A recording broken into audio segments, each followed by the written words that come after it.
Good morning, everyone. Today is, I don't know, I think it's the 13th of September. I'm Carter. You're watching Coffee Break on Unsafe Space, along with my co-host, Keri Smith, who's right there. Hello, Carter. Morning, Keri. Good morning.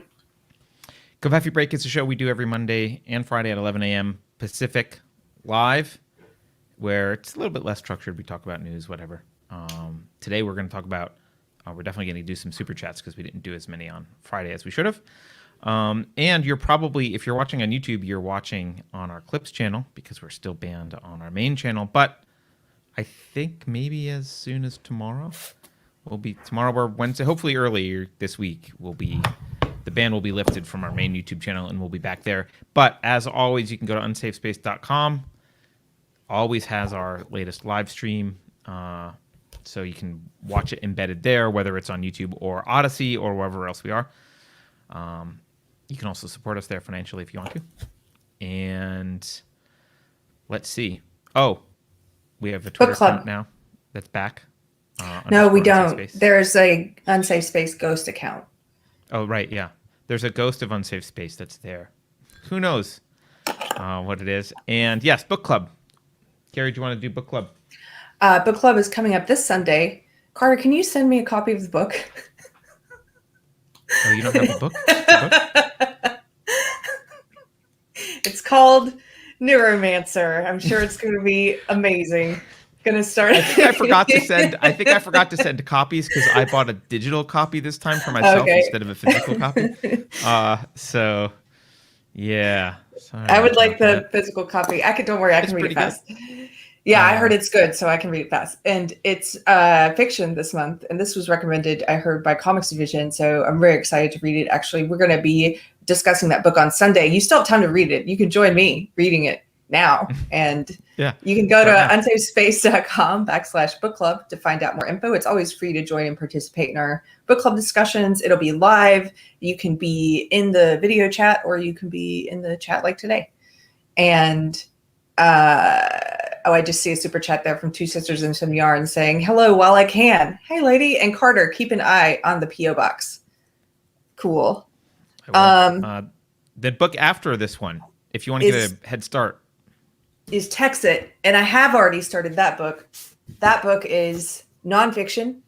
For anybody like me who wants to learn more about the history of secession and to just have some more info so you can know what you're talking about if you start talking about it. That's what I want to do, is just know more things about it. So we're going to be reading that next month. And that is by Daniel Miller. Yes.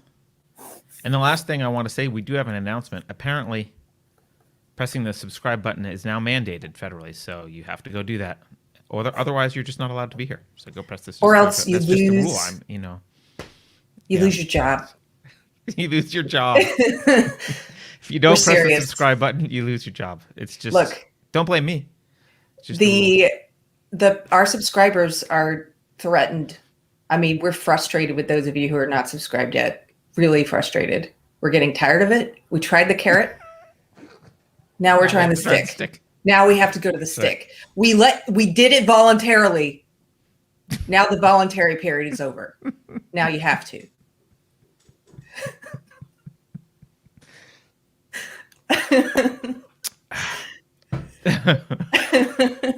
Okay. Carter, I missed you. Someone in chat asked me if I lost my patience. I sometimes, I don't know if I have a lot of patience. Sometimes I have a lot of patience and other times I have no patience at all. So I don't know that my patience is a nice steady thing. By the way, Therese says, good use of sarcasm, Keri. I was wondering if I were saying that, I'm pretty sure Keri would be the whole time going, he's kidding. We're not. No, see, that's good sarcasm. I'll explain why. Good sarcasm is the stuff Keri does. That's the rule. I got it. No, it's not. No. Although I do save it for when it's good. Here's the thing about sarcasm. No, it's true. That's an obvious joke because it's like, it's an obvious, we're losing But whenever patience. I use sarcasm, I think it's an obvious joke. You don't often, but what's obvious, you thought it should be self-evident. No, but you thought it should be self-evident that universal health care is unconstitutional. My point is, Yes, I know, but you're outside, you're on the upper end of this bell curve in some ways, and in other ways. Let me tell you the way that people lazily use sarcasm. I'm not talking about you, but people on Twitter who and Facebook who lazily use it. They don't use it in a joke like that, where you're taking an argument that was used for something or words that were used for something and then applying it to something absurd. They don't do it that way.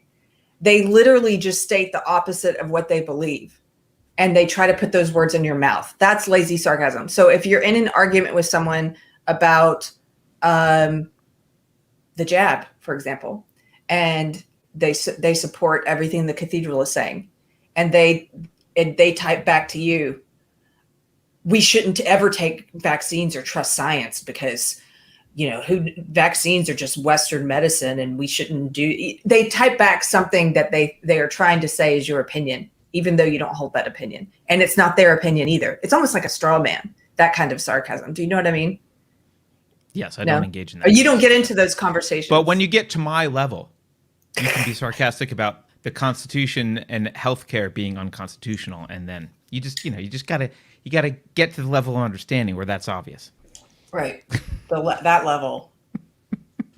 That was good sarcasm. Was it? The eye flare. All right. Oh. Yeah, I feel bad that we didn't do super chats on Friday. It was great to have James Lindsay there, but we didn't really, and some bitch I know, but we didn't do super chats. So I just want to say to people, we are going to definitely answer super chats today. I apologize for not really answering them on Friday too much. I do have a list of the ones that were on Friday, but most of them are kind of, the context is lost and it's not really worth saying anything anymore. So that's okay. Occasionally we'll miss them by necessity. It's not often that we do that. So, but we really appreciate it. And people are saying James Lindsay was great. So was Elle. Yeah. That was an interesting one. Oh, Sandykin says, I heart you too so very much. We heart you too. We're definitely doing that super chat, Sandykins. Anything about how awesome we are, we're going to read that super chat on air. Absolutely. Anything about hearts. So, speaking of patience. Yes. Did you see the Facebook post I sent you about COVID patients? That's a joke. Patience. The other kind of patience. I did, and it actually I won't say comports with, it follows the same pattern of an NPR article or story that was on this morning. It was all they wanted to do a story about someone who had breakthrough COVID, so they had already had the vaccine, but they got it anyway. But the whole story was all about, it was much better because she was vaccinated and the vaccines it's still very great. But like the entire, they couldn't just tell the story. It was like 80% giving the right context, so you didn't, draw the wrong conclusions from the story they were telling you. But yeah, why don't you tell people about this? I think obvious, overt, and like stupidly obvious fishing expedition that your local station is going through, Keri. I thought of another reason. I want to come back to this later about another point about sarcasm. But okay. Sorry, this fishing expedition. Well, let's put it up there. This is actually not my local news. This is in Michigan. I think it's one of our, I won't name who, but one of our viewers. I think it's her local channel.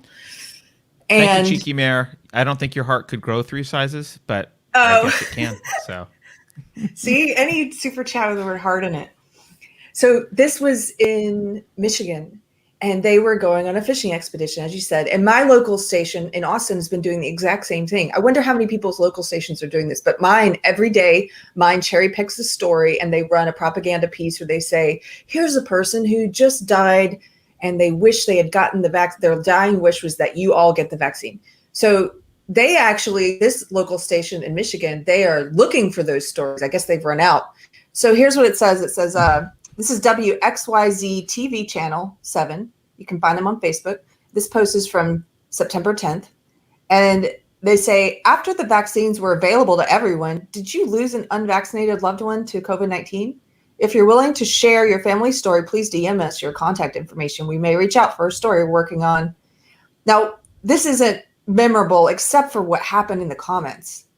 They were deluged with tens of thousands. Look at these comments. 51,000 shares of this post. And there's just comment after comment of people talking about loved ones they lost who were vaccinated. And in some cases, they lost them to COVID after being vaccinated. In other cases, they lost them, these people claim, due to the vaccination itself. But I'm talking about thousands upon thousands of comments here, and people who are saying, "Hey, my father." This is one of the most sad ones, and this is someone in our community posted this one. So my father died not from COVID, but because he was too afraid of COVID to go outside the house to get medical treatment for his problem for what he was suffering from.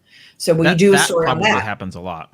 Yeah. Yeah. Will you do a story on that? Of course, they're not going to do a story on that. And so if you just scroll down, there's hardly anyone here answering.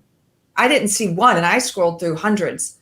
There's hardly anyone here answering, with what they were looking for. It's actually the exact opposite. Tons of people talking about people in their 30s who passed away after getting. Anyway, I don't even know how much of this we can talk about, or we'll get banned from the Clips channel. Well, but look, I think the I won't say anti-vaxxers because they're not anti-vaxxers. The anti-coof vaccination mandate people are also often guilty of the correlation and causation thing. Right. And I understand that they're responding because they feel like there's been a lot of confusion of correlation and causation. I mean, there's plenty of criticism about the average number of comorbidities that are for COVID deaths, and there's plenty of pushback on the designation of COVID as the cause of death, and there's arguments about that being misattributed, or at least the statistical probability being skewed by comorbidities. But when you come back with, here's some anecdotes of some more correlation, and then argue as if it's causation, it's pretty easy for them to say, look, you guys don't understand science, right? And they do that. They point at you and they say, look, just because this happened after you were vaccinated doesn't mean it was the vaccine. And that is true. I'm staunchly in the position of, we don't know a whole lot. The end. I don't. Exactly. I'm not running around saying the vaccines are dangerous. I don't know that they are. I don't know that they're not. I actually know that they're not super, super dangerous in the short term, because otherwise people would be dropping like flies. Like, they're not massively dangerous in the short term. That's clear, because a lot of people have been vaccinated. Beyond that, I don't have much to say about long term. I don't think anyone knows longitudinally, because we haven't had enough time. And some of these other risks, if you have certain immune system issues or other things, I don't know. I don't know enough information about them. I haven't looked, and I assume that both sides are making their case as unscientifically as possible. But the point is not whether it's effective or not effective or any of that. The point is, you own your body, and no one has a right to tell you what to stick in it. Not Pfizer, not Joe Biden, not Harvey Weinstein. All right. There's actually two sisters and some yarns in our chat, and she outed herself and said that was her comment I was talking about in there. Yeah, she got 11,000 likes on it, mentioning what had happened to her dad, and it's actually. And someone else said this. I scrolled by. I lost it. It was pretty fast, but somebody said, it wasn't a super chat, but they said something about when you can't question it's propaganda, and that's the issue here. Is as we know, the double standard, and they will run story after story, anecdotal story after story, and cherry pick these stories to try and push one narrative, but they'll never run a story with the other narrative. They'll never talk about any of these anecdotal. They're not going to have a journalist reach out to any of these people. Right, because news by its nature isn't science. So first of all, if you can't question, it's not science. That's science 101. If you can't ask questions, whatever's happening is not science. So put that aside for a second, because that's always true. But news is never science. The best news can do is report on science. And the best thing that they could do to report on science would be to contextualize it and make clear what's known and what's not known. And if they want to have stories, the best thing to do would be to put that story in context. So, for example, if it's a story of so-and-so school shooter, let's talk about something that's not COOF related. So-and-so school shooter, blah, blah, blah, blah, blah. Well, there's probably needs to be a context. This is how often this happens. Like, how often are crimes committed with rifles? How often all that stuff is context that should be provided when you're telling a story, because things can be sensational even though they're rare, right? Like, planes are much safer than cars, for example. But a plane crash, you wouldn't argue that the news shouldn't cover a plane crash. It's an event. It's a big deal. It should get covered. But, there's context to a plane crash. You're much safer on a plane than in a car. That's still true. So the best thing that the news can do is provide context and give anecdotes. But if you have the news being run by a group of people who don't care about science at all and are only agenda-based, then you end up with narratives often lacking context that push a single agenda, and they say it's science, right? They call what they're doing science. Yeah. Or they say you're not listening to the science. If you don't listen to CNN, you're not listening to the science. It's like, well, CNN's not the science. The best it could ever be would be a summary of science, which it's clearly not. Can we do a couple super chats quickly? Mandy says, so apparently there are a-hole people out there who infiltrate YouTube channels like this that conflict with their opinions and report them to YouTube on Twitter, which gets YouTube to investigate them instantly and gets them banned. Yeah, of course there are. Those people are called social justice warriors. Stephen Landau says, carrot and the stick, laughing. And it's only Monday. Did you guys hear about Peter Boghossian resignation? Yes. Would have loved to hear James Lindsay's take on it. And we didn't ask James about that at all. And I think the last one to get caught up here, Johnny Boy Quick Draw, says, Keri, you're a little too good at irony and satire. I had flashbacks to grade school when I didn't finish my homework and the teacher would scold me like you did about the subscribe button. She is pretty good at keeping a straight face and being like... I'm pretty good at the straight face, yeah. Yeah. You guys ever did those... It's scary. Yeah. I'm just kidding. You never did those party pics where everybody would be having a good time and then you'd be like, okay, let's take a serious one. There's a lot of practice doing serious photos with serious straight face. Okay. Mandy says, if it's my body, my choice, then why is suicide illegal? Well, because the law is not equivalent to morality, but yeah, suicide should be legal, obviously. That's my... Or to slogans. I mean, again, we don't have to beat a dead horse, but this year has shown me a lot of things, and one of those is clearly that my body, my choice doesn't mean very much to most of the pro-abortion people who use it. I thought it meant a lot. I thought it was the reason. I thought they were for choice and bodily autonomy, but a lot of them are not. They're just for abortion. Well, they've never been. They've never been, because you can't be a socialist and be for my body, my choice. But I wasn't aware. It didn't stand out to me until this year. And to see them support vaccine mandates, mask mandates, and then to turn around and try and use my body, my choice again for something abortion related, I'm like, but you're not consistent. You're a hypocrite. Yeah, I think what's been happening is, for a while, the left was aware that the public had some sort of decent memory, but the public has slowly becoming goldfish, so that we don't remember anything past a few seconds ago.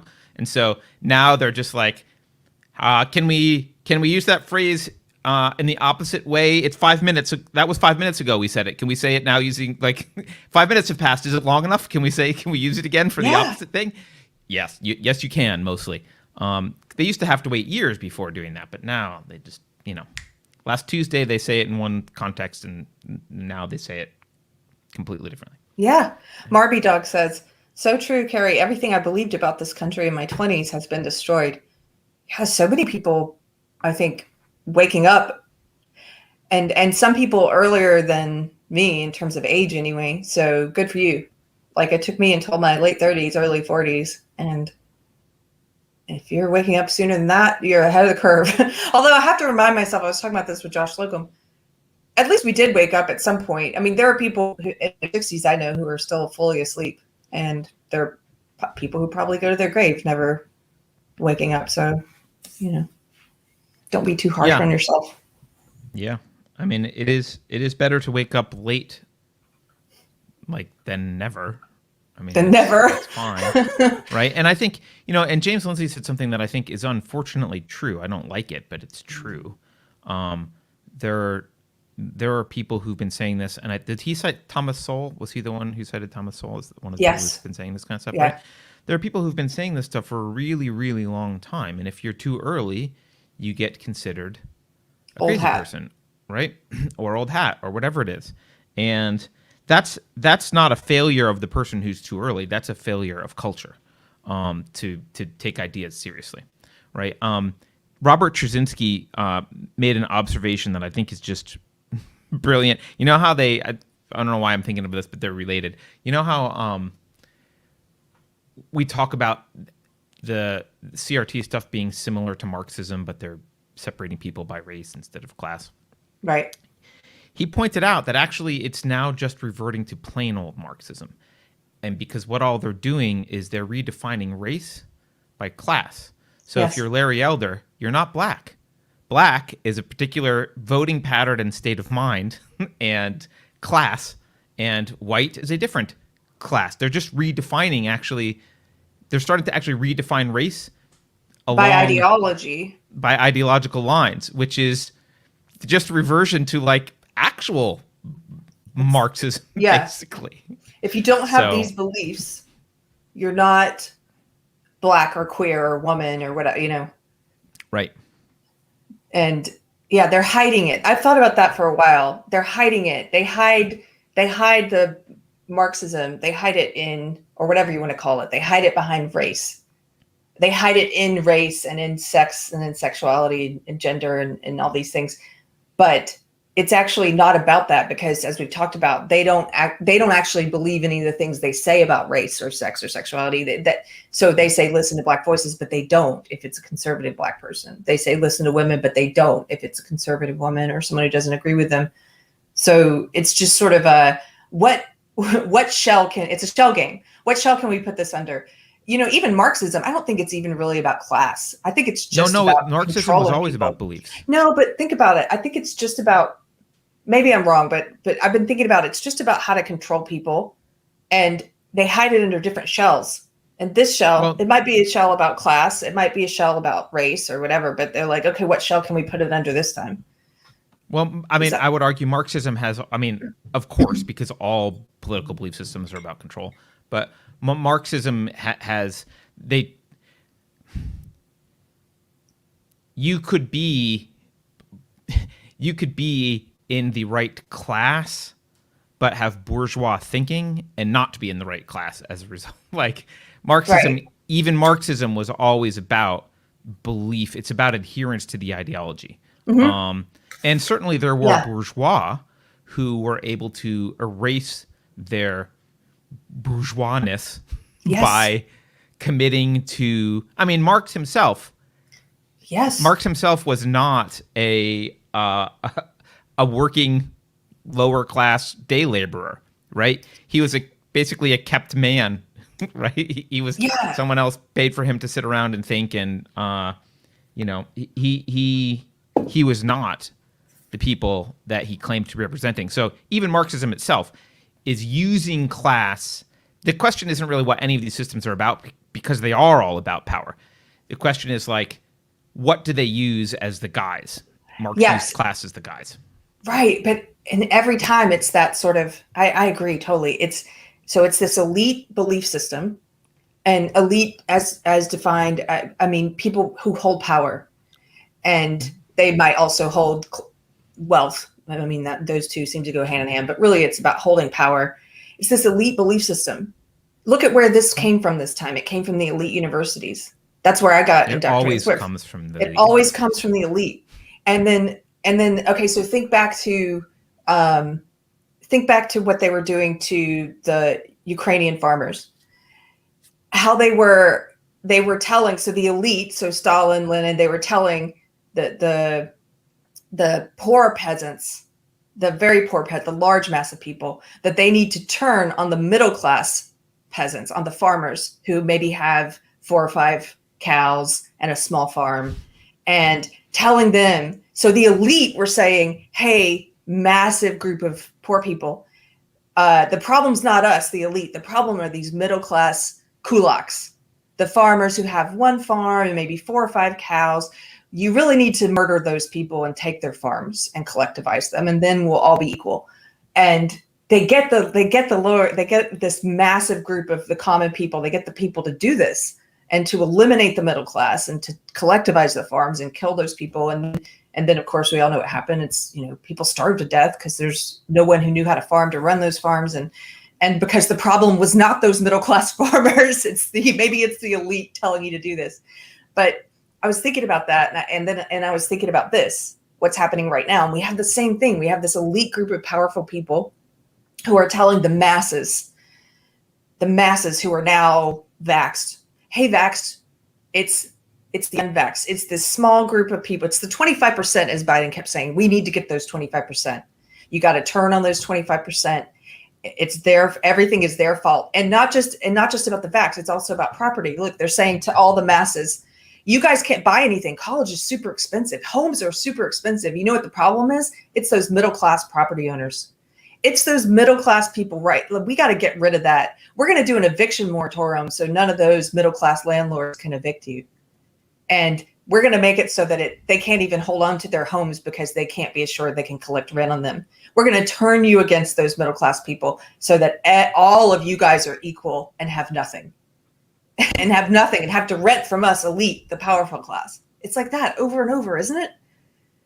Yeah, that's one of the joys of reading history. Joys/devastating disappointments in reading history is that it's the same everywhere, and it appears that most people just get duped by it over and over and over again. And that's sad, but it appears as if most of us fall victim to this kind of thing over and over and over again. And it's one of the reasons why one of the things that's interesting to me is I'll get some hate maybe from the comments on this, but even the radical Marxists, like radical leftists, the really radical ones, like the radical anarchist leftists, they get the problem. They don't get the solution correct because they don't understand the correlation between property rights and self-ownership.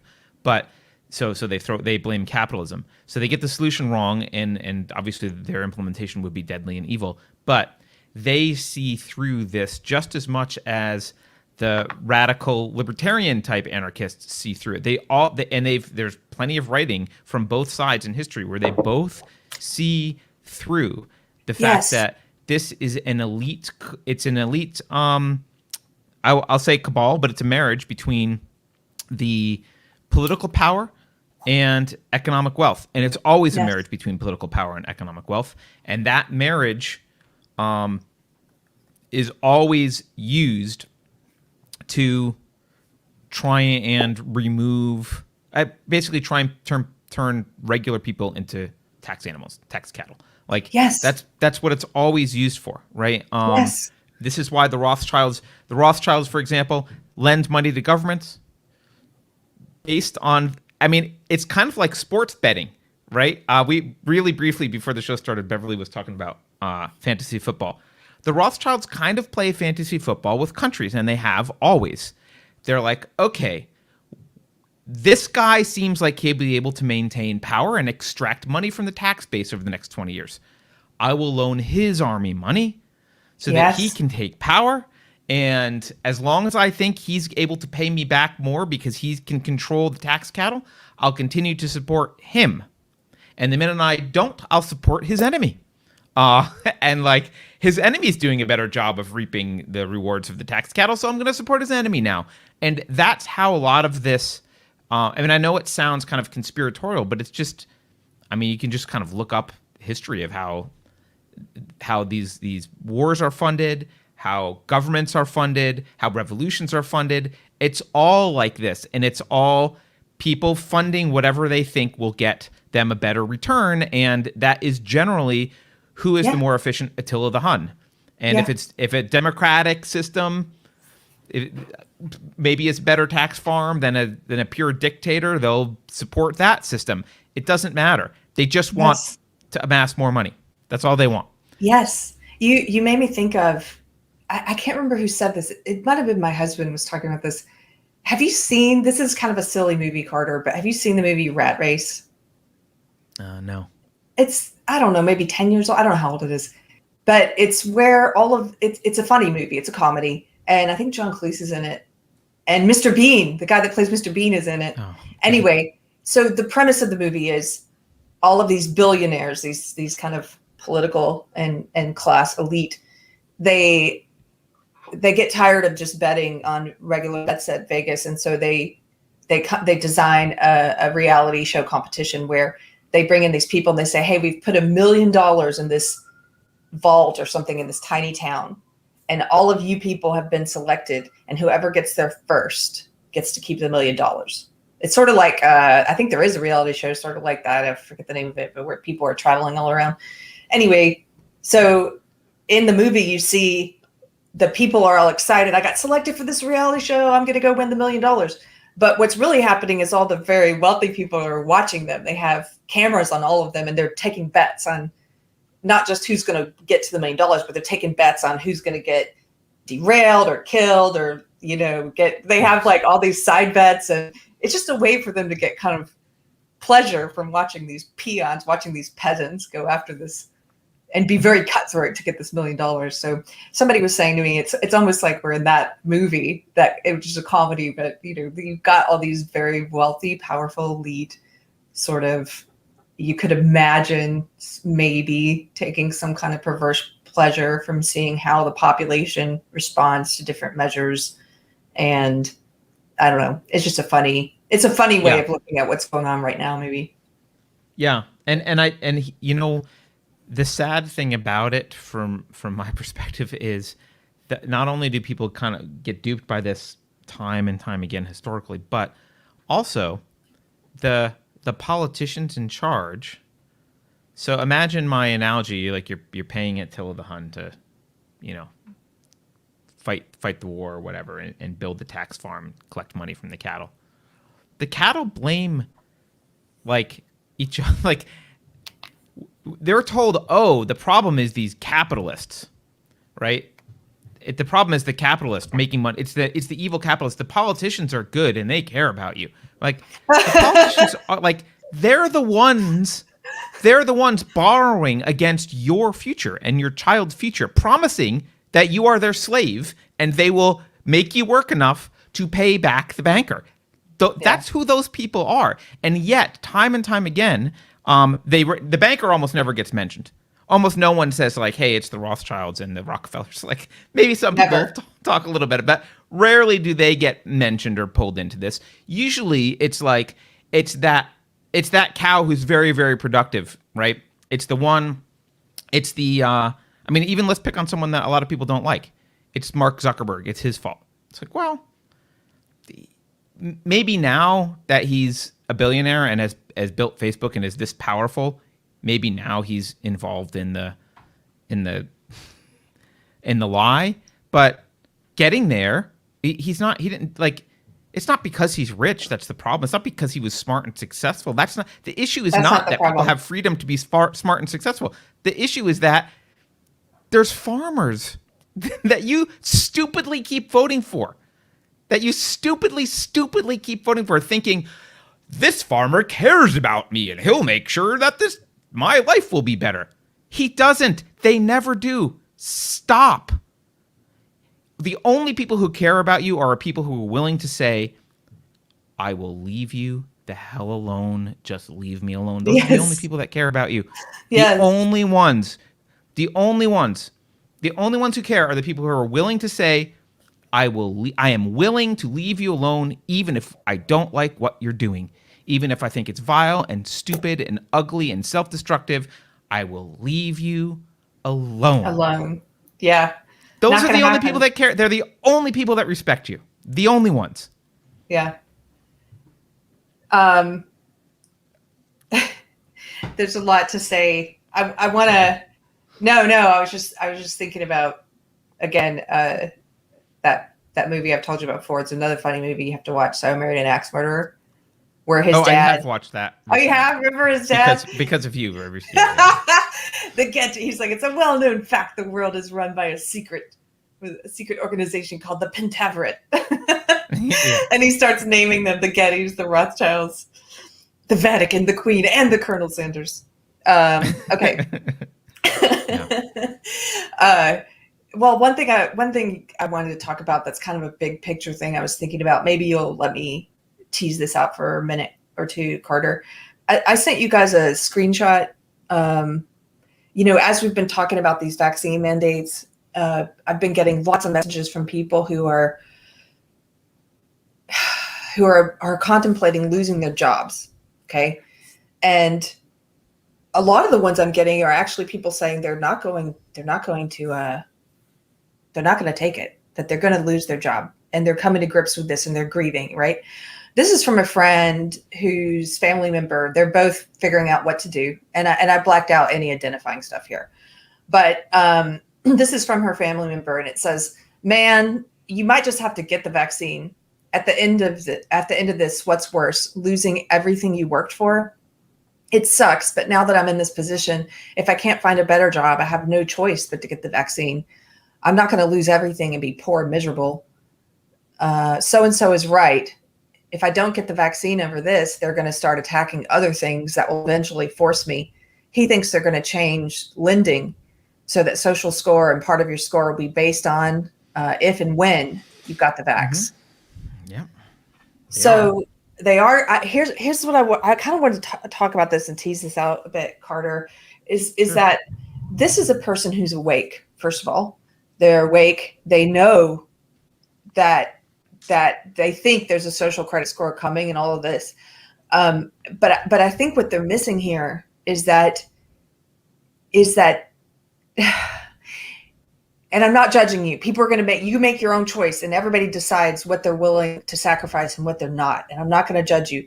But I will say, if I think you're making a short-sighted decision, and I think this is short-sighted, because if enough people said no, they wouldn't get away with this. If enough people had said no, think about a year ago when we had the arbitrary lockdowns and the mask mandates. If enough people had said no then, we wouldn't have been to a place of a vaccine mandate now where you could lose your job if you don't go along with it.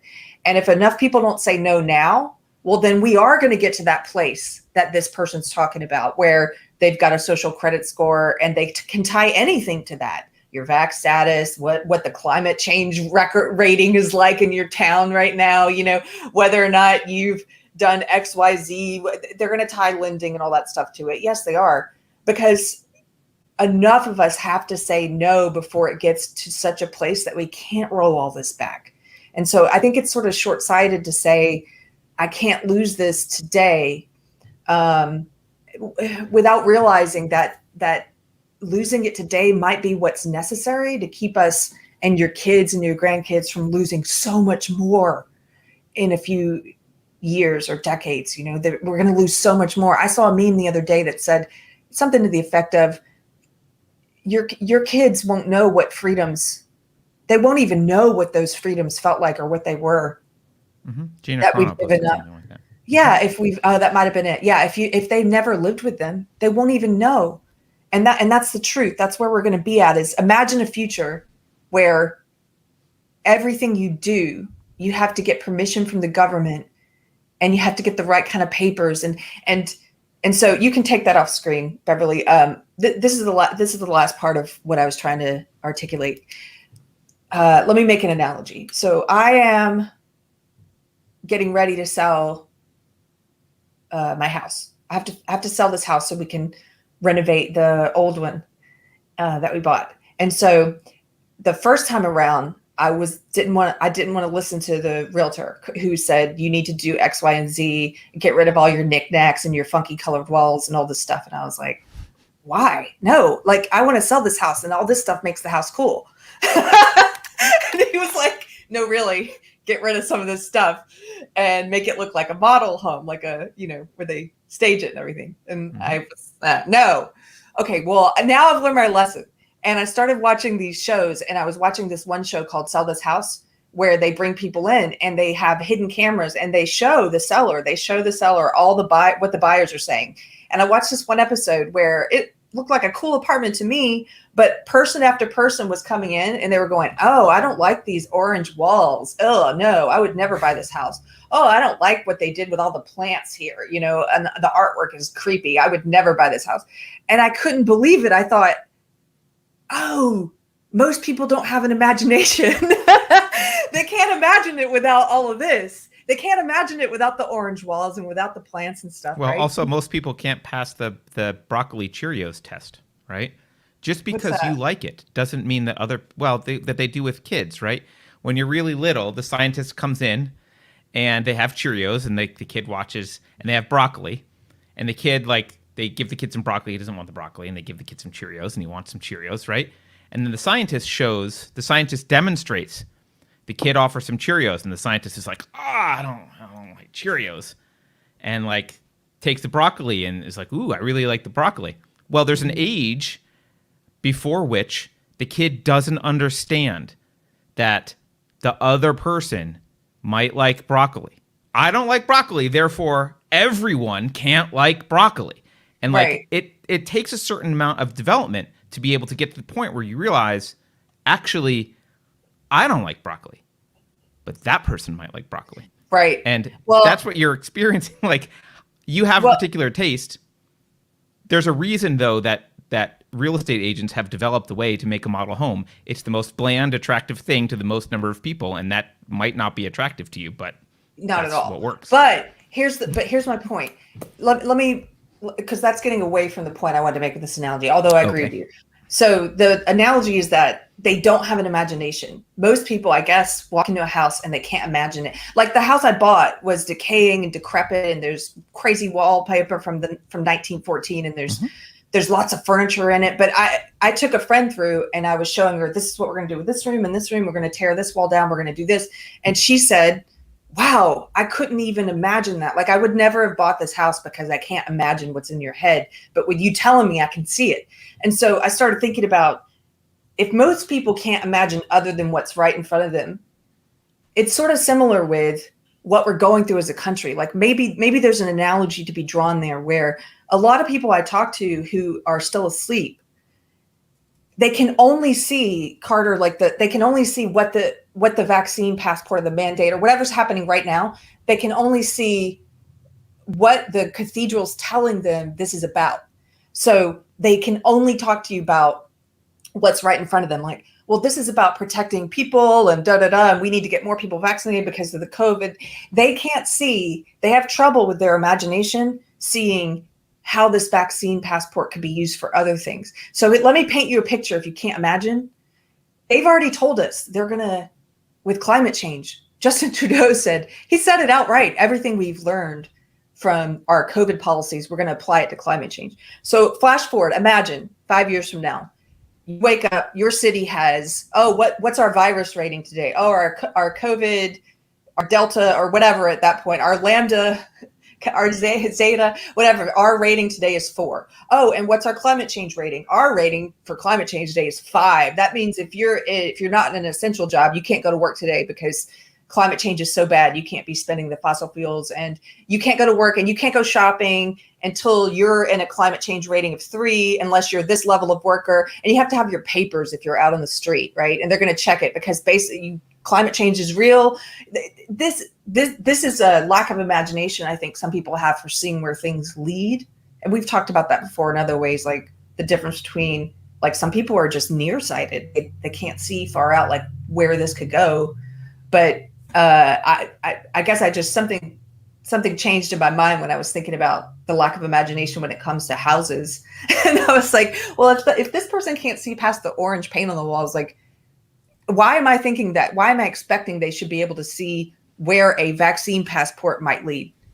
You know, does that make sense? I Yeah. know it was a long, but Well, yeah. I mean, and to some extent, you're preaching to the choir because I think most people can't see that, and most people can't see that principles have long-term consequences and the application of like again, we could get back to Thomas Sowell. Most people were like, he's crazy to say that it would go blah, blah, blah, blah, blah. He's just, he's been saying this forever. It's old hat. You just couldn't see it. He could because he understood that principles, when the wrong principles are applied, there is a consequence. And that consequence doesn't happen tomorrow. It happens decades later. Decades, maybe even longer. And I think one of the inherent problems with democracy, not that I've got lots of solutions that aren't democracy, but one of the inherent problems with democracy is people do not have 200-year visions. Most people can't see that if we compromise this tiny principle now, our great-great-grandchildren will be thrown onto boxcars. They can't see it. They think it's crazy. They think you're insane. It's just one little thing. You got to be pragmatic. You got to be practical. What's wrong with you? You're a fucking crazy person. That's the attitude of most people. And that's why they shouldn't be in charge of politics. Like, I don't know exactly the answer, but like, this is one of the reasons why running around saying democracy is the answer is just dumb. Like, at least the founding fathers had the foresight to realize democracy sucked, and they tried to like corral it in some way with the Constitution of the Republic and be like, all right, how can we stop these idiots from destroying the country for as long as possible? Like, and yeah, I'm referring to most people as idiots, and I don't mean that in a like, I guess that can sound kind of arrogant and whatever. I don't think they're idiots about most things, but they are when it comes to long-term consequences of their voting decisions. They are. And I don't think there's any evidence in history that a large percentage of any population anywhere ever in history has been good at making long-term decisions. Yeah. They just don't. So, Yeah. But I have noticed some people who a year and a half ago, when we were trying to illustrate this for people and give them the blank room and to let them imagine and say, when we were trying to make this analogy and say, oh yeah, just close down your business. Just put on a mask. Just take a vaccine. Just get on the boxcar. I know specific people who objected to me sharing a meme like that a year and a half ago, who now get it, and who are now sharing memes like that because it took more of the picture. They had to see more of the picture first. Right. But I mean, eventually you won't need that much intelligence because they'll be literally pushing you on the boxcar and you'll be like, this is where being pushed on the boxcar. Yeah, it leads to getting pushed on a boxcar. Yeah, sure. At some point, things are so imminent that like it's obvious even to the most retarded people on the planet. But like, that's less than helpful at that moment. The longer, the more in advance you can see it, the more you can do to change it. And the problem that I'd love to crack for humanity, which I don't know the answer to, is how do you get people 100 years ahead of time to understand that the decisions, like how do you get them to understand that 100-year time horizon, 200-year time horizon? How do you get them to see that behaving in accordance with principles is not only good for your life ultimately, just in a very selfish way, but also the lives of your children and grandchildren and after that, and like that you can't succumb to bad ideology or pragmatism, or you can't compromise with a little bit of poison. Like it does eventually kill you. And I don't know the answer to how to get people to understand that. It's not better schooling if it's government schools. Maybe it's better schooling if we as a culture somehow embrace better ideas, but it's certainly not, better government schools. So I think it might be art. Just one last thought. I mean, we've talked about this before, but there's a scaling problem. There's a funding problem with, so right now. This won't always be the case, I think. I'm very hopeful. But right now there's a problem with trying to work outside the system to make big budget movies, of course, big budgets. But we've seen people successfully work outside the system in comic books, video games, I think, anime, and books. People write, fiction, but we haven't yet seen it with movies, like big budget movies. And I was talking with a friend who's a screenwriter recently, and he has such a great idea. And he's sort of in the closet in the system, but he knows he can't get made in the system. Mm-hmm. And we were just sort of talking about if a movie like this came out, he's got a great wrongthinker plot, but a lot of it is sort of based on where we're at and extrapolating. It's painting that vision for people. It's giving people that vision of what could happen. And I think something like that could help, because think about a lot of the leftists, they respond to things like The Handmaid's Tale, which has been completely bastardized and turned into something that it wasn't. Still Margaret Atwood, one of my favorite writers. That book is one of my favorite books. But everything past the end of season 1 is just a complete SJW fever dream that demonizes American conservatives, and it's just awful. But they respond to that well. They all watch that show, and they're all like, "Oh my gosh, this is where we're heading. This is where conservatives want us." No, they don't. No, they don't. But they believe that. And I think if somebody could show them a different kind of dystopia, they're not used to seeing a dystopia where they're the bad guys. And if somebody could show that to them, I don't think it would work. Really? I think it might, at best, it would work for a brief moment. I mean, I'll look. I looked up. You were talking about grief, so I guess there's 2 different models. This is the 5 stages of grief model. I know there's a 7 stages of grief model, but denial, anger, bargaining, depression, acceptance. I think if you're in the moment where you're still trying to save the United States in its current political manifestation, you're still in the denial phase. You're still in the denial phase. I enjoy the anger, bargaining, depression phases. That's good. I guess that will be nice. The anger will be fun to watch you guys be angry. Like, you get all angry, get incensed. Oh my God, there's a social credit system. Great, you get angry about that. That's nice. Let me know when you come to acceptance, because once you come to acceptance, then you start asking questions about, okay, great, what do I do? How do I move forward? The values still matter. The ideas that built America still matter. There are a lot of people who care about them still. The current structure is not going to last. There's zero evidence really to suggest that it would last. So, okay, what do we do? And I think you start answering questions differently at that point. You start to realize that actually child rearing is one of the most important things you can do. Like, the kids, can you convince a 40-year-old who is a staunch Marxist by showing him a cool sci-fi movie with a dystopia? No. There's plenty of books. I mean, he could have been reading Robert Heinlein this whole time, like making some dystopia. He can't even. These are people who read 1984 and still don't understand that they're implementing it, right? So they don't even read 1984, though. They don't. They don't read The Handmaid's Tale either. Okay, but my point is, but a kid, you can inoculate a kid to this by basically teaching them how to reject authority, to use their own judgment and their own minds to rely on reason, and you can teach them a moral code that's based on individual rights and self-ownership, so that they will grow up to be the kind of person who will say, I will leave you alone. You start to look at those kind of answers. You start to say, well, actually, my community of friends matters a hell of a lot. You start to read books like Anti-Fragile and say, okay, well, if things are going to fall apart, do I want my sole source of income be coming from Google? Because that's probably not going to go well for me.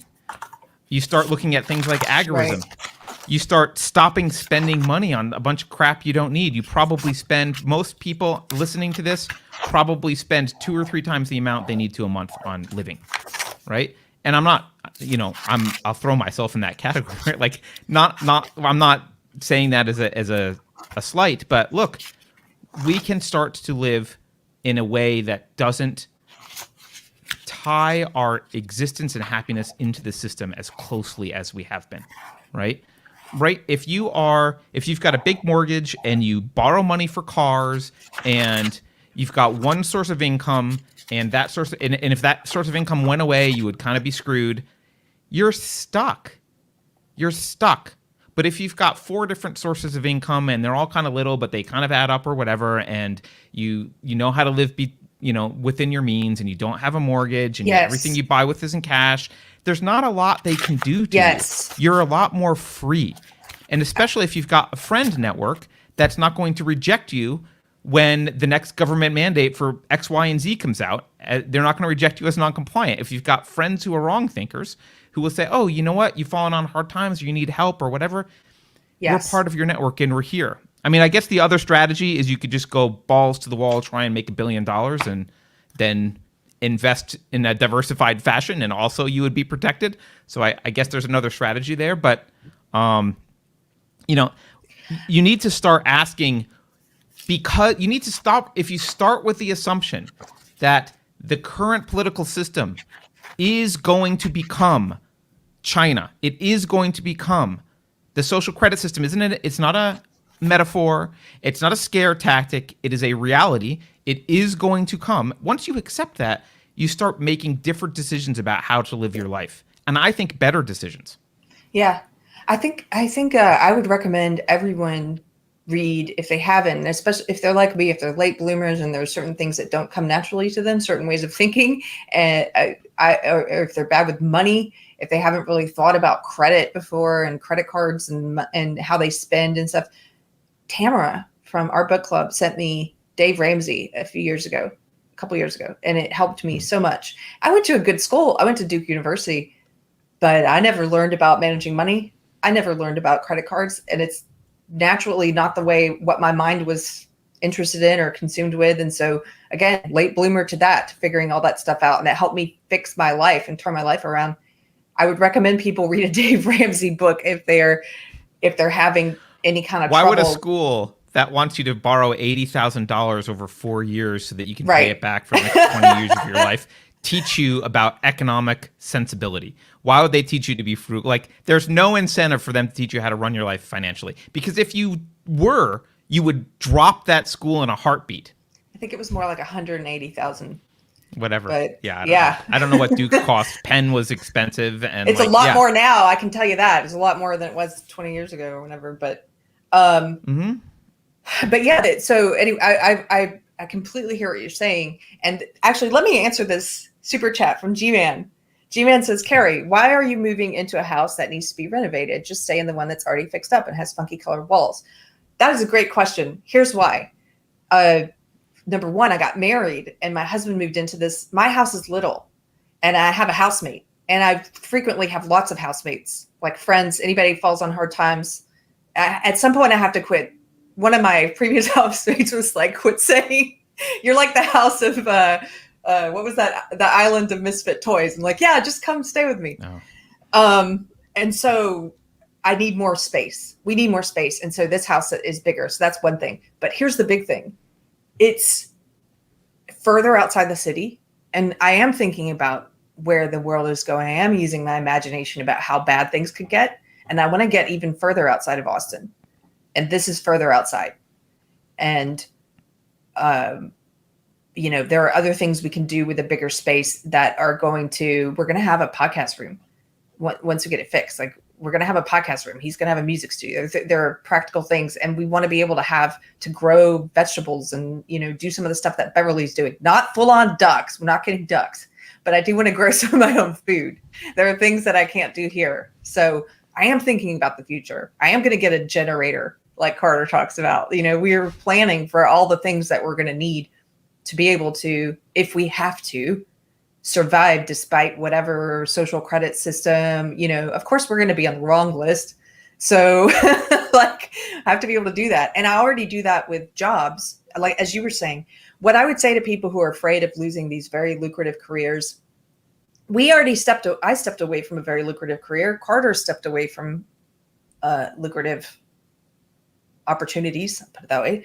And careers? Yeah, sure. careers. And part of that is Career doesn't because, mean you work for someone. It's okay. Like, it's cool. right, I stepped away. we wanted to be able to say what we wanted to. So we walked away because of wokeness intruding. But now it's something different. Now people are having to make this decision. A lot more people are having to make this decision because it is related to wokeness, but it's more specifically the vax mandate. It's about the government saying, we own you, we're going to force you to comply. And so now people are forced in this position of saying, wait a minute, does the government own me or not? Should I keep doing this job or not? And I would say, if you walk away from those very lucrative careers, you're going to have different challenges and struggles. But if you're an industrious person, like, you can make it work. I believe in you. I work a lot of gig jobs, a lot of them. And I make a lot less money than I did in entertainment, but I survive and I have fun, and I'm pretty much off the grid in some ways, you can make up enough money to live, especially if Carter's, as he's talking about, you budget down and you figure out what you actually need and what's just frivolous. I don't know. I'm encouraging you to if you believe in bodily autonomy, and if you don't want to take this vax for whatever reason, I'm just saying, I think you can survive. I think you can find out alternative ways. That's me. And I think it might be better for you. Think about if you comply, okay, now they own you. And also, now you know what your price tag is. This is the thing I fear losing so much that you can control me. I fear losing this thing. I'm going to let you control me because of this thing. It feels so good to get rid of those shackles. I don't care what those shackles are. It feels so good to be like, there's nothing I fear that you can take away from me that's going to make me bend my knee. I'll sell LuLaRoe. Kidding. I just saw that documentary. I'll sell flowers on the street, before I let you do that. So, yeah, I'm gonna make a pitch for one other thing. But it's gonna be a hard pitch, so I don't know how to. Being an entrepreneur sucks, and you should do it, and you'll probably lose money, but you should do it. Yeah. And you should teach your kids to do it, because the disparate skill set that you need to master in order to be mildly successful as an entrepreneur is what's going to help. Like, when everything falls apart, you want those skills, right? And it's not easy by any means, and it's not a get rich quick. A lot of people are like, "Oh, it'll be easy to own my own business." It is not easy to. It's like worse than anything to own your own business. It really sucks. But that skill set is invaluable. And if the world fell apart tomorrow, and all you could do was sell turnips, knowing how to run a business to sell turnips, even if you've never sold turnips before, like, knowing how to run a business helps, right? Knowing how to do that from scratch helps. If all you've ever done is worked for someone else's turnip stand, at least it's going to be really tough for you to start selling turnips, right? Yeah. Or anything. So let me tell you about. I think there's a great lesson there for kid. By the way, yeah. As your kid gets older, I did it like when I was in junior high school, whatever. I started mowing lawns, and then started my own little quote business. Like, having your kid have to do their own business, and teaching them entrepreneurship, the basics of entrepreneurship, and learning it yourself if you haven't, is one of the most valuable things you can do for the financial security of your family. Go ahead. Yeah. Well, this is not a super chat. It's a chat. I want to make sure. Oh, Christine Tucher says, kind of hard to leave a career when you're close to retirement. Yeah. And that's why, Christine, like I said, I don't judge any decision people make. Everybody's in their own individual situation. I don't know their situation. I'm not in it. And only you can be the best judge. I'm just saying, for people who are considering it and who want advice, and who have fears about leaving that thing, and maybe they're not in the same situation as you, maybe they're not close to retirement or whatever your unique situation is. I'm encouraging them to push past those fears. That's it. That's all. And if they don't, that's okay. I'm not judging them. There are plenty of people who in retirement started side businesses and they ended up like becoming their income. So I'm not like, I guess I will judge you only in the sense that like I'll judge you for being defensive about it. Like no one's telling you what you have to do. We're just giving advice and saying, well, I'm close to retirement, so therefore your advice is irrelevant. That's just not true. That's just an excuse. Plenty of people have started side businesses and turned hobbies into businesses and done plenty of things late in life. And, you know, you can certainly implement you can read Anti-Fragile when you're 65. You can implement a lot of the stuff when you're older. There's no rule that like, well, I'm stuck with it, therefore none of this applies. It still applies. Yeah, you make different decisions. Maybe you don't quit your job tomorrow, whatever. Maybe you do other things, but yeah. Wow, listen to this. This is not a super chat, but this person says, I'm being forced to wear a mask in class at my university, though I am fully vaccinated. I was sent information on how to relax with a mask on with my anxiety. This is not helpful. Wow, screw that university. Screw them. The other thing I would say is some people are going to have to sue. Okay, we know Daily Wire is suing. There's some companies suing. There's going to be class action lawsuits. And I have a list of lawyers who, I'm not going to make it public, but I wonder how we could do this. If you need help, if you need legal help, maybe email speak@unsafespace.com.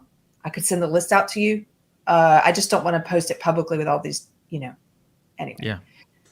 These things are going around now. People are sharing information now. Here's lawyers state by state who will help, some yeah, people can I are going to make have a to distinction sue. there? Yeah. There's a difference between being able to like make decisions about how to live your life moving forward and plan for like having that acceptance and planning, and then what you do to decide to fight. And I would put the lawsuit in the fight category. It's not going to make your life easier. Suing someone will not solve your problems at all. That's a thing you're going to do I also, in addition to solving my problems, I also want to fight this injustice, and this is the way that I choose to fight the injustice. I don't think that lawsuits are going to actually help you, but you might help other people. You might actually make a difference. You might slow down the march towards totalitarianism. Like you might make a difference, but probably you're still going to have the employment problem, for example. See, I think this is dependent upon whether one agrees with you that the America that we know in its current manifestation is over or not.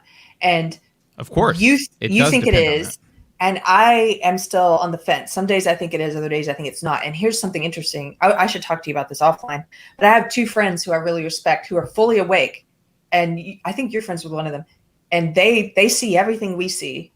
Mm-hmm. And they see what's coming, but they don't think this experiment's over yet. And they have a different opinion on what we should do. So I was thinking about we should talk to them at some point just to understand that better. Sure. But yeah, I think I started this by saying, yeah, I think this is the way, these are the stages of grief, come out the other side. I know. If you're still in denial, I mean, it's possible to be in denial because I'm wrong. And actually it's not going to die. And denial is the right place to be because it's a falsehood that's being denied, right? Like, okay, the only counter argument I'll make is I didn't just wake up, right? I mean, I have been saying that this progression in some form will be happening for 20 years. Thomas Sowell's been saying it for longer. People before him have been saying it for longer. There are plenty of people who did they predict this exact manifestation? No. Did they predict this slide into totalitarianism based on bad ideology? 100%. And I'm not trying to toot my horn, but because I didn't invent it, I read people and said that makes sense. Like, but yeah, it's been predicted. This isn't like, so if you just woke up and your goal is to get us back to the 90s, I think you're being a Pollyanna. I don't think you understand the one of these actual reasons why we're here. One of these people's been awake forever. and Okay, great. So their mom escaped communism, and it's just an interesting. I mean, because I am on the fence, I find it interesting. I guess Sure. I want to hear from people who, and it surprised me that someone could be fully awake with the eyes wide open and still think it's the wrong decision to try and deceive or whatever. So, but I hear you. Yeah, no, that's fine. And it'll be a good conversation to have because, look, ultimately, I adamantly fight what I believe is true, but ultimately, a reason is my guide. If I'm convinced using rational arguments that I'm wrong, I'll change my mind, right? I do love the ideas upon which the nation was founded, and I want to save those ideas. That's my motivation, right? If someone convinces me that they can be saved in America as a whole, rather than like some subset of America, great. I just, that's not where, I've processed and accepted that that's not the case. All right, let's do some super chats because we got some super chats.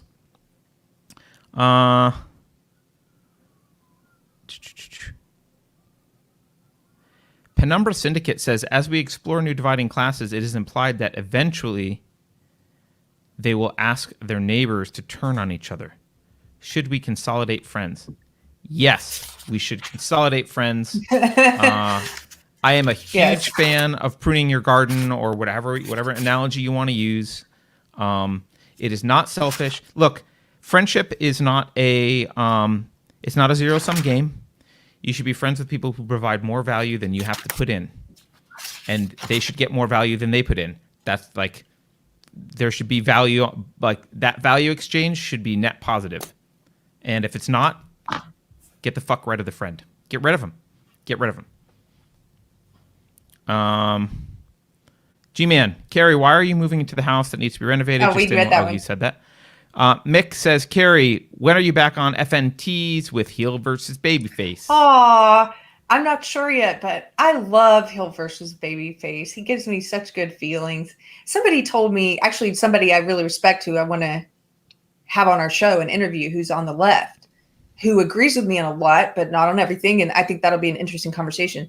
Anyway, this person was saying, so many of the wrong thinkers can be very mean though. And I said, what do you mean? And he thinks you're mean, Carter. And he also thinks heel versus babyface is mean.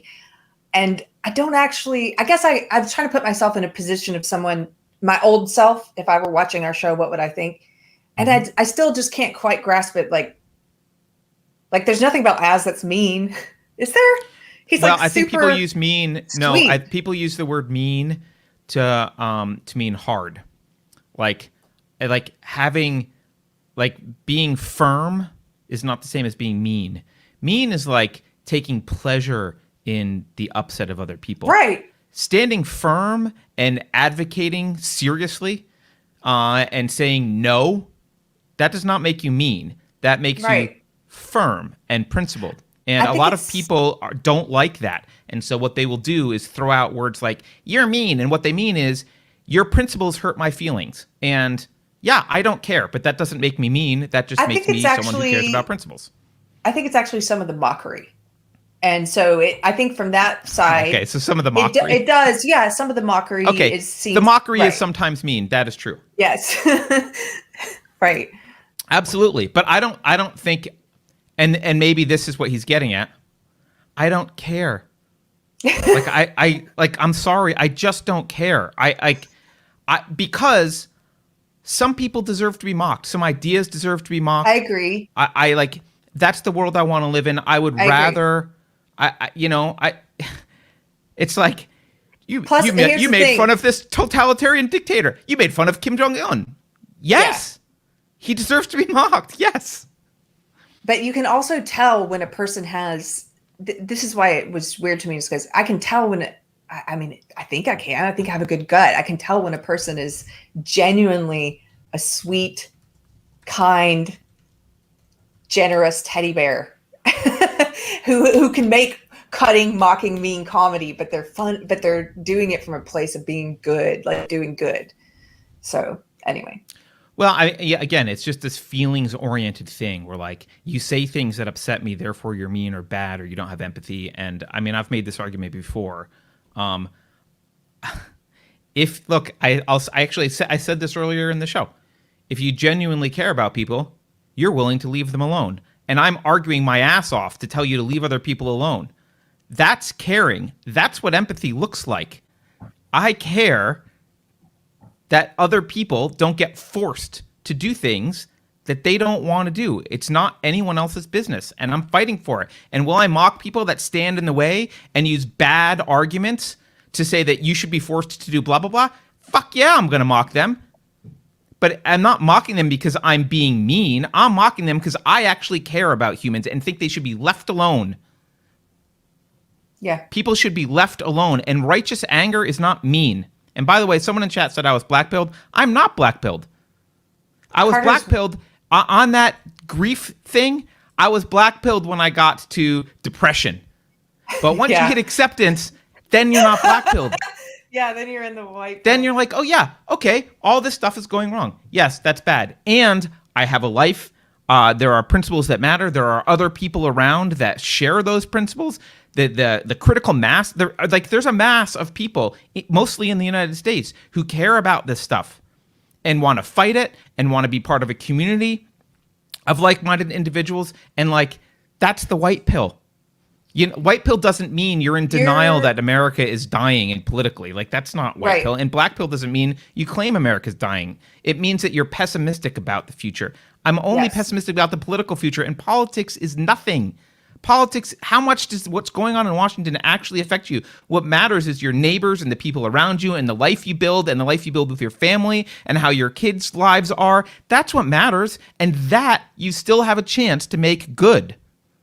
Yeah. I think you are mostly, as somebody says, you're mostly white-pilled. And if Carter was black-pilled, to me, black-pilled means, you, like you said, you're pessimistic and you've given up on any future. It's almost like it is nihilism. Carter's not a nihilist. Otherwise, he wouldn't even be spending time doing the show. I'd be like, right? I'd be out like storing ammo in my silo somewhere, right? Like I would, yeah. Yeah. Okay, more super chats. All right, sorry. Yeah, do some super chats. I got riled up on that one. Swiftner says, Civil War II, the war of federal oppression. Now we have a republic of free states, comparatively, and oppressed territory. Some free countries and towns, etc., still exist inside oppressed territory. Yeah, and I think getting those relatively free peoples together in some way is the way out. We've talked about secession. I'm not even necessarily saying secession, but like that's that treasure trove of people. And look, we should be allowed to voluntarily disassociate from what's going on in Washington, shouldn't we? Shouldn't we be allowed to say, hey, for this group of people over here, we don't want your rules. We don't want your protection. We don't want anything from you. We want to be left alone. We're going to have our own little society. Leave us alone. We're not going to bother you. Don't come over here if you're worried about COVID, but whatever. Like, we're not going to bother you. We're gonna do our thing. We're gonna leave each other alone. We're gonna leave you alone. Like, that's a very peaceful and reasonable request, and there are plenty of people who would be down to do that. Yeah. All right, Mandy. Mandy says Carter's in Keri's house right now. Same colored walls behind you both. Carter taking Keri's bandwidth makes total sense now. Exposed. Yeah, you caught us, Mandy. Swiftner. Well, I have to make sure I paint my walls this color in my new podcast rooms. It continues to look like where I'm looking. They are very, very similar. Yours are very slightly lighter, but mine's very, called very Clear similar. Pond. What's yours called? I have no idea. Blue. Oh, I know the name of every color in my house. Cream Mine are puff called is also blue. a good color. Swiftner says, am now largely consolidated in free country. Nothing I own is left in oppressed territory. Friends trapped back there asked me to source mineral pills for their freedom mineral particle accelerators. Yeah, I have a lot of friends moving to free country in addition, and I think that's the right thing to do. One more from Swiftner. My past week in free country has been such a relief. Folks here, such a pleasure to meet. Civil discourse, respect for natural, human, and civil rights still exist here. Make emergency vacation plans. I was just in Wyoming recently visiting a friend, and it was a delight to be in Wyoming. It was free country. In fact, my friend, he was doing something with the house there, and he asked the contractor to install a security system. And the contractor said, "A what?" And he said, "Yeah, a security system." And the contractor said to him, "Don't you have a gun? What's wrong with you?" And he was like, "Yeah, I do have a gun." He's like, "Just get a gun. What's your problem?" So that's the kind of free country I like. It was good. Okay, so I have a super chat. This is a star chat. You guys can also do tips on Subscribe Star if you want and bypass YouTube. And so someone gave us a star chat. This is from Chip Chairman. He says, "Are either of you going to the Tom Woods 2000th episode?" I wasn't aware that was happening, so I don't know. I'll think about it. I'm aware that it's happening. I don't remember where. Is it like in Florida or somewhere? I think it's probably in Florida. I don't know. I'm not going because I'm not traveling because Carter's having a child due in about a month, so baby. I'm not going anywhere. Yeah. So, oh, by the way, also in Wyoming, like down the road, I love this. Down the road, you're driving down the road, houses, normal houses. You pass a house with their pistol shooting range in the front yard, which I absolutely love. It's like, I saw a place like that. You're not going to rob that house. We were just in Idaho, and I drove by a place in the middle of the nowhere in the boonies that had targets right out front. Yeah. Just shooting. Like, yeah. Okay. Okay. Cheeky Mare says, "Beating around the bush is being nice." And she says in quotes, "But I believe it's a gateway drug to PC culture. We should have been more like Carter in the 90s. Be blunt." I love that you said that earlier. You said you made that comment before, Cheeky, of being nice is the gateway drug to PC culture. And I love that idea. I think it is. There's too much emphasis put on nice and not enough emphasis put on things like moral or having integrity or and like there's too much like you hurt someone's feelings, therefore you're wrong about something. Hurting feelings isn't a sin. Obviously you shouldn't do it intentionally in a sadistic way. Although we did just talk about mocking people who are horrible. But if they're enemies, I guess, sure. Or truth, Cheeky Mare says, or truth. Yeah, truth. Truth is a little bit more important than tact. Both would be nice, but if you can only do one, choose truth. Choose truth. Finest City Cycling gives us a super chat and says, Wyoming doesn't exist. And then somebody else says, this is not a super chat, but in the chat, somebody says, Robert says, "It's very clever of Wyoming to convince people it doesn't exist so people don't go there." This is a good segue. I stand corrected. It does not exist. It does not exist. There's no such place as Wyoming. I just made that up. So one of the things I've been doing, I want to show this to you, Carter, because this is a moment of frivolity. Okay. There have been a lot of leftist memes about Texas in the past few weeks since our heartbeat bell passed.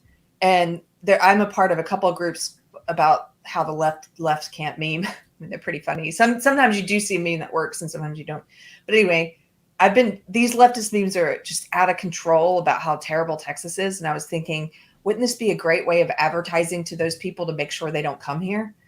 So let's take their own memes and just don't change a thing. Just put "don't move here" on the bottom and then spread it, right? Like don't move, because the right people will still come and meaning the wrong people, the wrong thinkers will still come and the left people won't come. So here's a couple of them. I just want to show the first three. And then the fourth one is one that a viewer made us, which is really funny, but let's start with the first three. No, not that one. Sorry. Let's do that one last.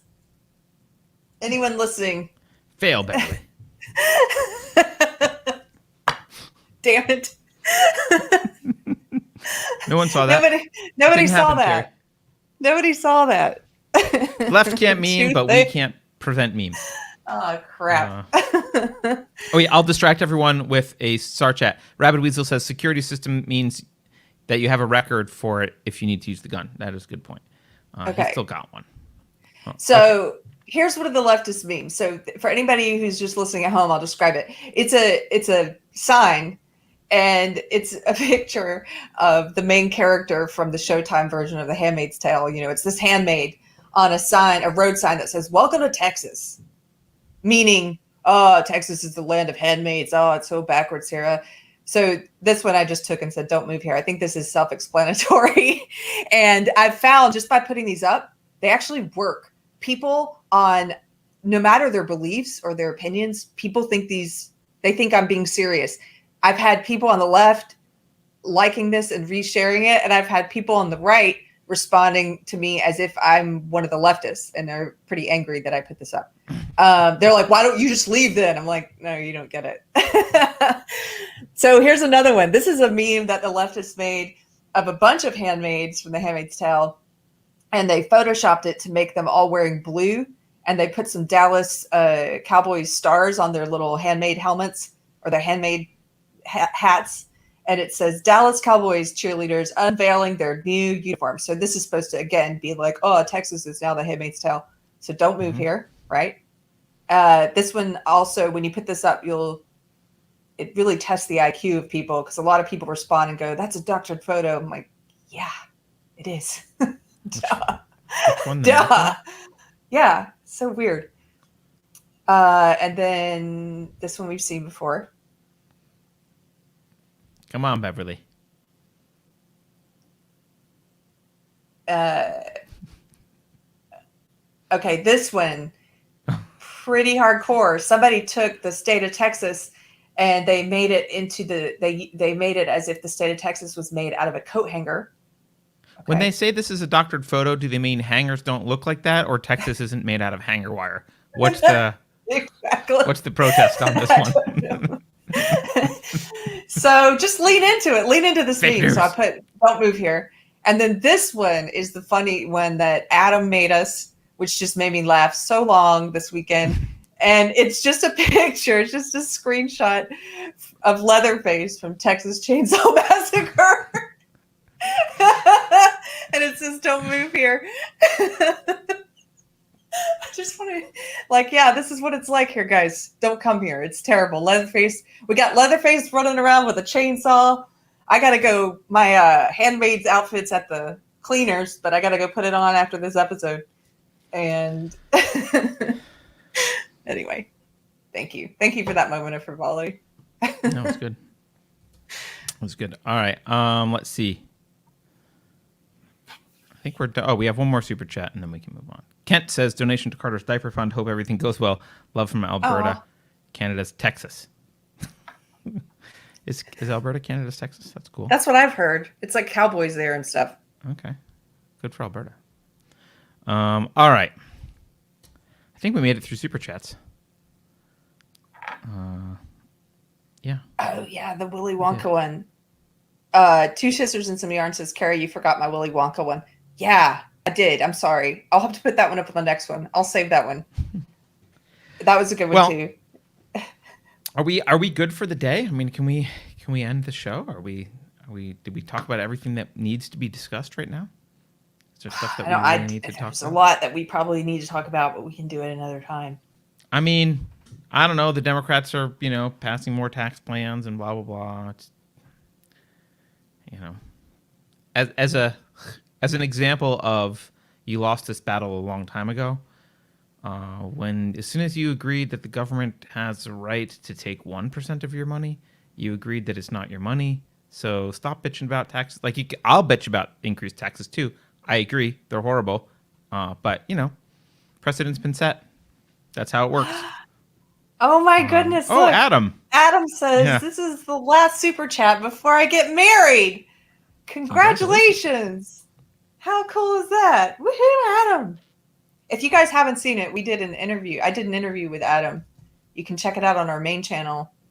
Adam Coleman. He's the author of Black Victim to Black Victor and Everybody tell him congratulations. I heard you're not supposed to tell the man congratulations. You're just supposed to tell the woman congratulations. I heard you were not supposed to tell the woman congratulations. You're supposed to tell the man. I heard the complete opposite. Oh, right. Okay, yeah. That's what I heard.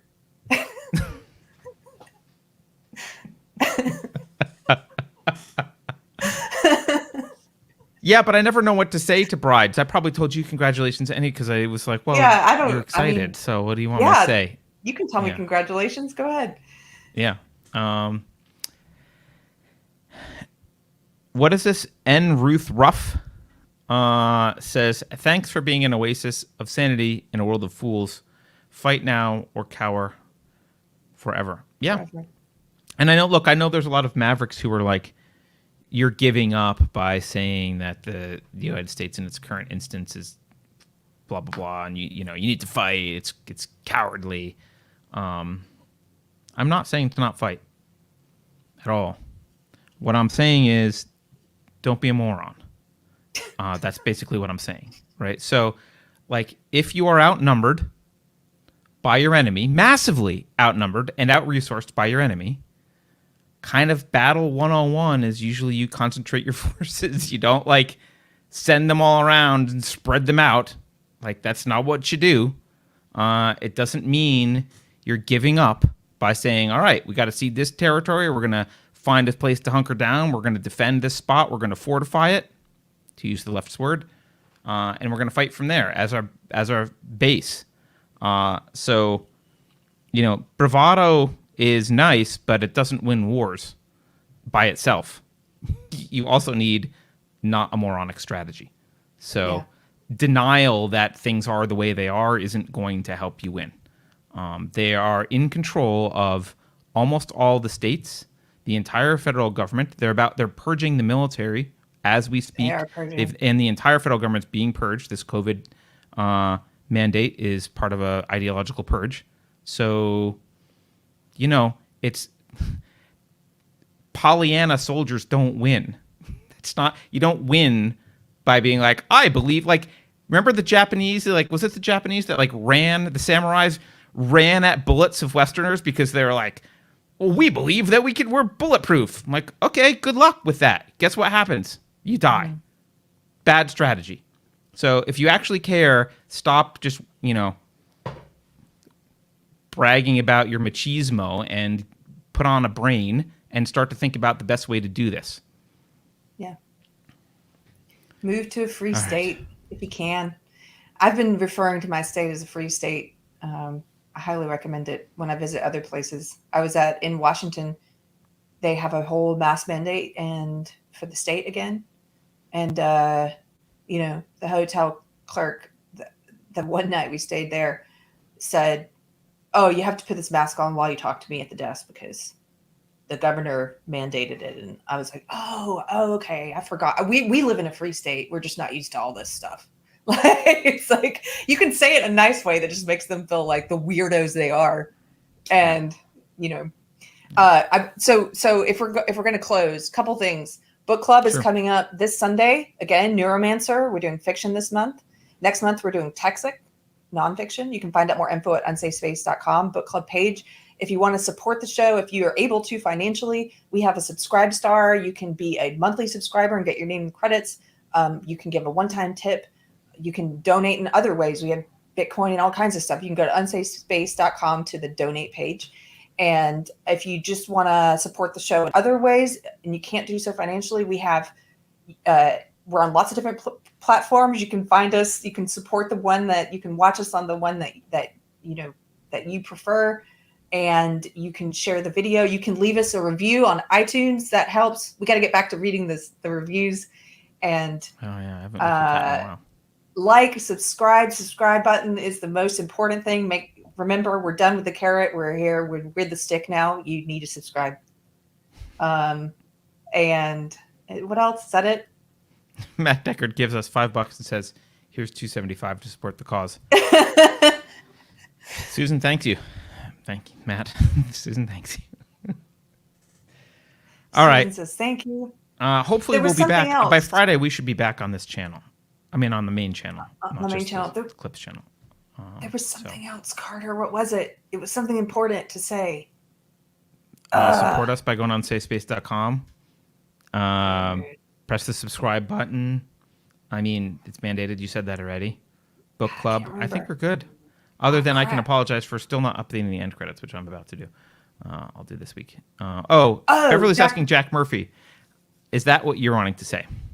No, but that's good. We just interviewed Jack Murphy, and that's going to be out soon. And that was cool. Jack Murphy's a cool dude. I'm very excited for people to see that one. I can't remember. Keri, so Cheeky Mare says Keri can't hold a straight face, so she couldn't be a dictator. She absolutely can hold the straight face. You missed the beginning, Cheeky Mare. She was actually quite a convincing dictator at the beginning of the show. I can hold it, but then a big laugh always comes out afterwards. So I'd have to put a face mask on after a certain amount of time. Yeah, you just be like, the COVID, and you put the mask on and walk away. Yeah. All right. Have a good one, everyone. We will see you. I don't know when Jack Murphy will be out, but hopefully it will be out on the main channel soon. Maybe tomorrow. I don't even know. But soon. And we will see you on Friday. Take care. Cool. Take care. Bye, Carter.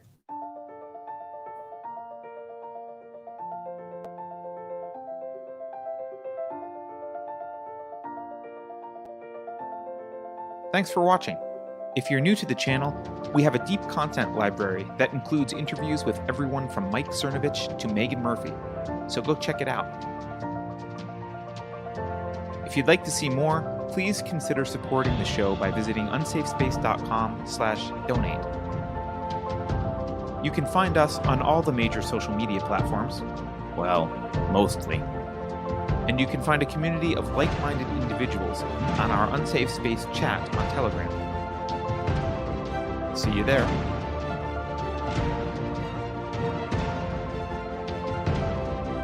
Warning. This is an unsafe space. Dangerous ideas have been detected. The content of this production has not been authorized by the Cathedral. The following co-conspirators have been unpersoned and may be subject to federal entrapment. Research shows that wearing a mask significantly reduces the risk of becoming infected with independent thought. The next war will be nothing like Afghanistan. I promise. If you think about it, no one should be allowed to express opinions. But don't. Think about it, I mean. That's not your job. Thinking has been scientifically proven to be less efficient than compliance. Science, scientific, and scientifically are registered trademarks of the World Economic Forum. Unauthorized use is prohibited. Computer voice courtesy. Never mind, that last line is fake news. Please disregard it and return to your safe space immediately. There will be cake.